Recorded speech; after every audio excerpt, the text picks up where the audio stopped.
In a quiet village surrounded by thick forests and ancient hills, there lived a young girl named Amora. She was known everywhere for her beauty. Her skin glowed like the morning sun after rainfall, and her smile was as warm as the fire in the family hearth. Many young men in the village admired her. They dreamed of marrying her one day.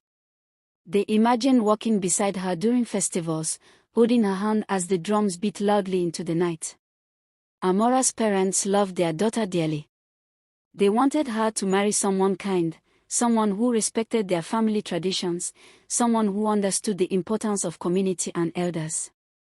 Several strong and hardworking men came to ask for Amora's hand, but she turned each one away.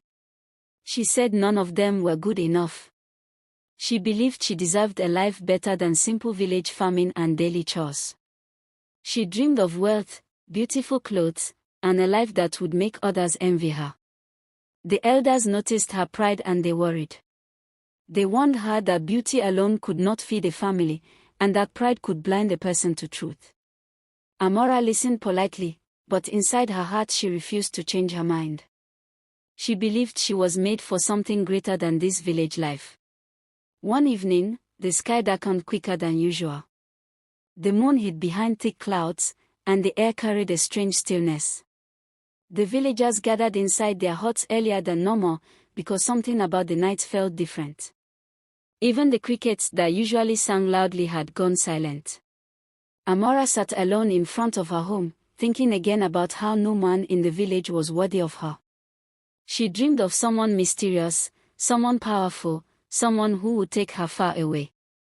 Just as she prepared to stand up and go inside, she saw a tall figure walking slowly toward her. His clothes were fine, unlike anything worn in the village. They shined softly as though touched by moonlight, even though the moon could not be seen. His face was handsome and calm, with a smile that made Amora's heart skip. He greeted her politely and asked if he could speak with her parents. Amora quickly took him inside. Her parents were surprised by his appearance. They wondered where this man came from, because they had never seen him before. No one in the village owned such expensive clothing. No one had such a voice that sounded like soft drums. The stranger introduced himself as Chinedu. He said he was a traveler who had heard about the beauty and grace of a girl named Amora. He said he had come to ask for her hand in marriage. He promised a life filled with comfort, peace, and love. He said he lived in a grand home on a beautiful hill only a short journey away. Amora was already convinced the moment he smiled. Her parents, however, felt uneasy. They did not understand how someone could come from nowhere, speak such poetic words, and ask for marriage so quickly. They asked Chinedu to come back after a few days so they could think about it and make proper investigations. The elders heard about him and they advised caution. Nobody in the entire region knew this man or had heard of him before. Amora became angry. She said her parents wanted her to suffer forever. She said they did not care about her happiness.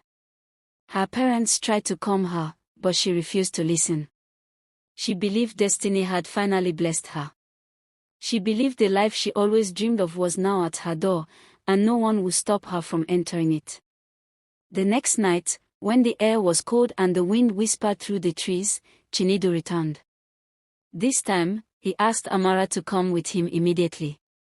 He said the future she wanted was waiting, and he could not stay longer.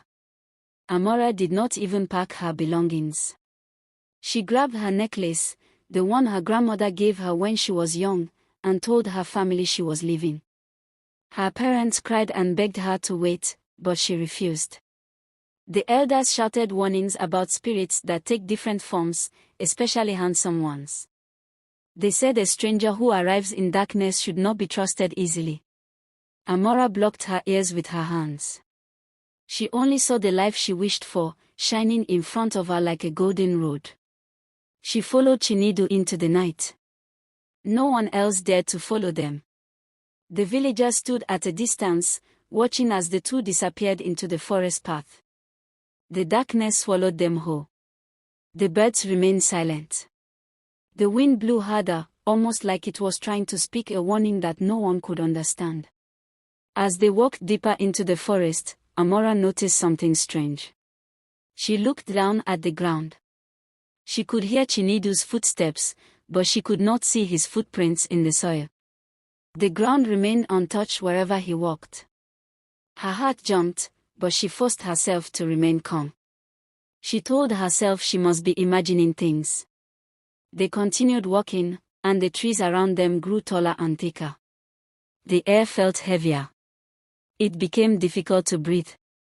Amora felt her excitement slowly turn into fear. She looked around and realized that she had no idea where she was. There were no stars shining through the trees. The forest seemed endless, like a maze that could trap anyone forever. Yet, Chinedu walked confidently, never slowing, never turning back. After a while, they reached a large mansion hidden deep in the forest. The mansion looked grand, much more beautiful than anything Amora had ever seen. Its walls were smooth like polished stone. Lamps hung by the entrance, glowing with a mysterious light. The gate opened by itself when they arrived, as though it had been waiting for them. Amora's fear melted a little when she saw the beautiful home. She said to herself that she had made the right choice. She would return to the village one day in rich clothing to show everyone that they doubted her for nothing. Chinedu led her inside. The mansion was cold. The walls were covered with old pictures. Amora could not help but notice that the eyes in the pictures seemed to follow her every move. She felt chills down her spine, yet she stayed quiet. Chinedu told her that she would leave here now. He said she must not open any doors except the one to her room. He said she must never leave at night, no matter what she hears. She nodded slowly, though her heart was racing. She wondered what kind of rules these were. Why would a husband want his wife to stay silent and locked away every night? Still, she reminded herself that fear was the price of greatness. She entered her new room. It was beautiful, filled with soft pillows and golden decorations. But the air was cold. Too cold. She wrapped her arms around herself to stop shaking. She lay down, closing her eyes, but she could not sleep. Just after midnight, she suddenly felt a chill so strong that she gasped. The room became darker. The lights flickered. Then she heard voices. Many voices. Whispering her name from the hallway. Amora. Amora. Her entire body froze. She pulled the blanket over herself, trying to block out the whispers. Her heart beat loudly. She wanted to scream, but no sound came out. She wished she had listened to her parents. She wished she was safe in the village. She wished morning would come quickly. The voices continued, louder now, calling and calling. Amora had made her choice. She did not yet know that she had stepped into a world where the living do not belong. She had married a stranger. She had married a secret.